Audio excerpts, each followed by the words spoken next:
বাবা, অনেক দিন পর তোমায় লিখছি। বলতে পারো অনেক বছর পর।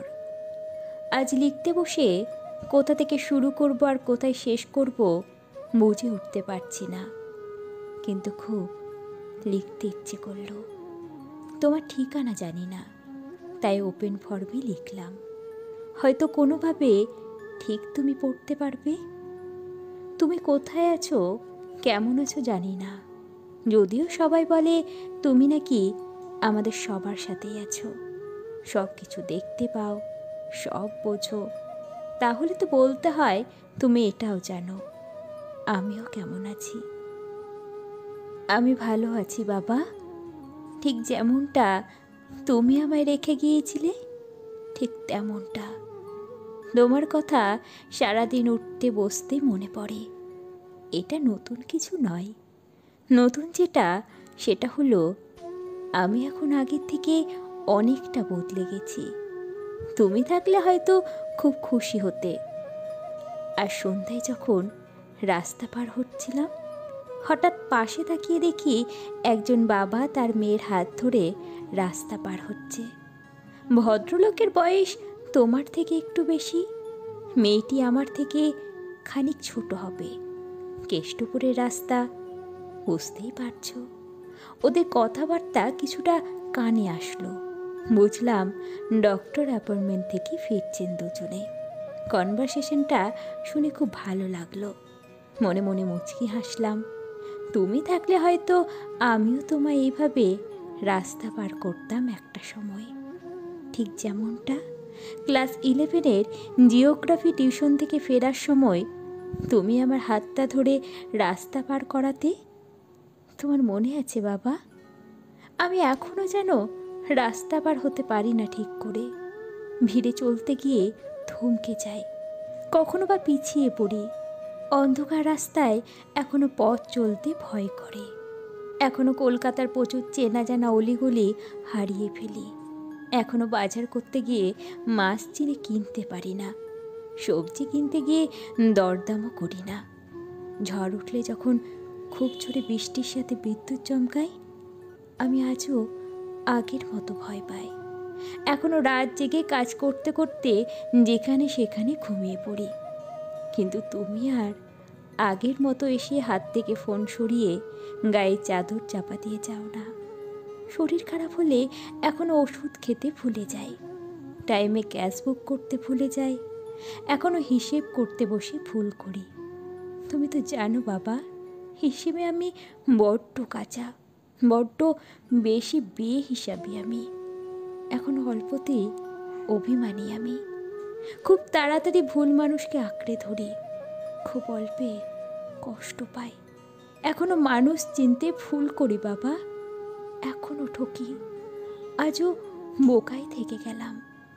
তুমি ভাবছো এ তো পুরো আগের মতো, তাহলে আর পরিবর্তন কিসের? না বাবা, সবটা আগের মতো নয়। এখন আমি অনেকটা বড় হয়ে গেছি, ঠিক তোমার মতো। ঠিক যেমনটা তুমি সবার কথা ভাবতে, শুধু নিজেরটুকু বাদ দিয়ে, ঠিক তেমন করেই শিখে গেছি আমিও। সকাল থেকে রাত অবধি রুটিন মাফিক কাজ করতে করতে, ঘরের খেয়াল রাখতে রাখতে নিজের কথা ভাবার সময় আর আসে না জানো। অথচ কেউ কিন্তু বোঝে না, ঠিক একটা সুন্দর হাসি থাকে মুখে। আপনাদের কি চলে আসে জানো।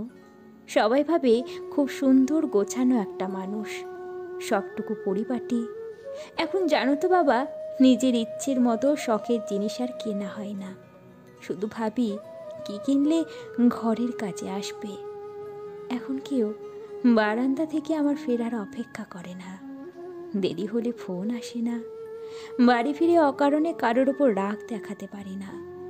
রাগ করছি কেউ জানেই না বলে কেউ রাগ ভাঙাতেও আসে না। খিদে পেলে অনেক সময় বুঝতেই পারি না পছন্দের খাবারগুলো ঠিক কী কী ছিল, এখন মনে করতে হয়। তোমার মতো কেউ বাজার খুঁজে এনে আমাকে সারপ্রাইজ দেয় না।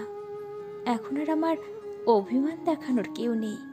নিজের না পাওয়াগুলো কখন যেন চেপে থাকতে শিখে গেছি। কারা নিজের কারা পর বুঝতে শিখেছি। এখন স্বার্থপর পৃথিবীতে ঠিক কতটুকু কাউকে দেয়া উচিত বুঝতে শিখেছি বাবা। মেয়েকে মানুষ করা, ঘর সামলানো আর কাজ করার মাঝেও হঠাৎ করে কখন জানি অনেকটা বড় হয়ে গেলাম। কবিতাটা মনে আছে তো বাবা?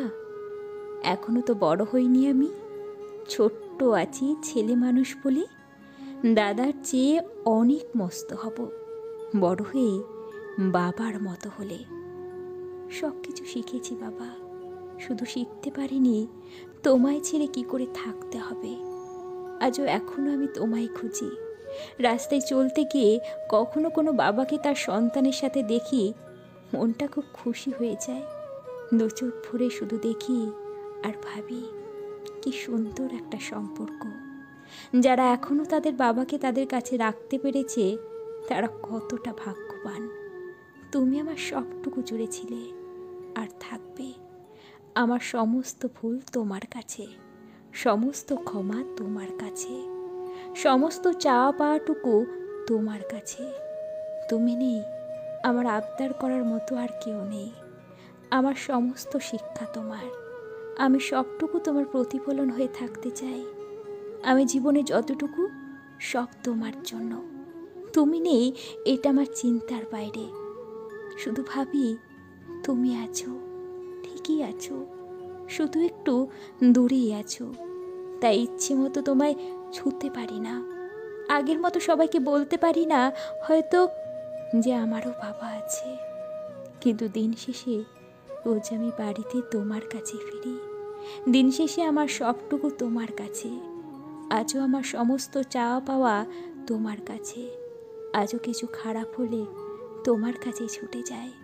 তোমায় দেখলে যেন একটা পরম শান্তি লাগে। মনে হয় এই আমার আশ্রয়, যেখানে আমি নিরাপদ থাকি।